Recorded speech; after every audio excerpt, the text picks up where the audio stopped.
Баршаңызға қайырлы күн достар, менің каналыма қош келдіңіздер. Бүгін сіздермен ерекше бір кешкі ас дайындайтын боламыз. Индийский манты деп аталады. Менімен бірге осы рецепт бойынша жасап көріңіздер. Ал бисмилля деп бастаймыз. Ол үшін қызып тұрған қазанымызға сұйық майымызды құйып, үстіне фаршымызды саламыз.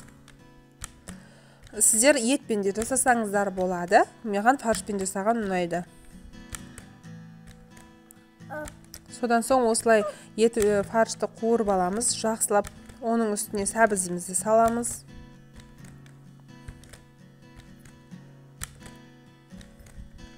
Сәбізді де кемі 2 минуттай қуырамыз. Сәбіз бен етіміз қуырылып болған соң үстіне капустамызды саламыз. Сіздер өздеріңіздің қалауларыңызша капуста салмасаңыздар, болгар бұрышын салсаңыздар да болады. Өздеріңіздің қалауларыңызша подливаны қалай жасағыларыңыз келеді, сондайды қосып жасауларыңызға болады. Бізге капуста мен ұнайды, сол себепті капуста қостым.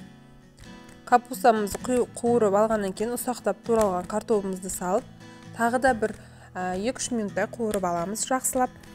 Ол қуырылып болған соң томатымызды салып, томаттың өзінде 2 минуттай қуырып аласыздар.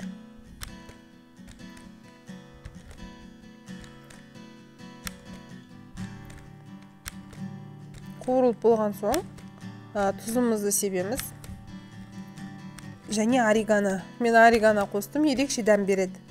Ол міндетті емес. Өздеріңіз қандай приправаны жақсы көресіздер, соны қосып істей берулеріңізге болады. Сонан соң үстіне су құйып, бетін жауып қайнағанын күтеміз.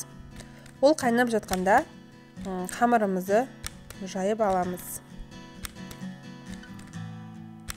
Қамырды илегеніммен видеоға түсіруді ұмытып кетіппін.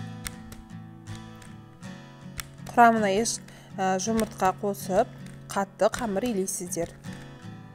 Міне осылай қағып жайып аламыз да, кәдімгі орама нанға жайғандай қылып жаясыздар.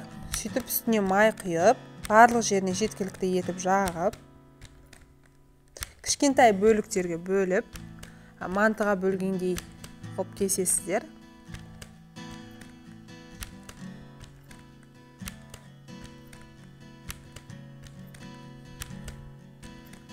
Дәл видеодағыдай етіп істесеңіздер, сіздерде бірден шығады. Бұл тамақ өте оңай, дәмді, тойымды тамақ. Кез келген салатпен қосып жесеңіздер, жақсы үйлеседі. Достар, менің каналыма тіркелмеген болсаңыздар, тіркеліп, және де колокольчикті басуды ұмытпаймыз. Осылай кесіп алған соң, міне майын жағып қойдым. Жұқалығын көрсетіп тұрмын сіздерге.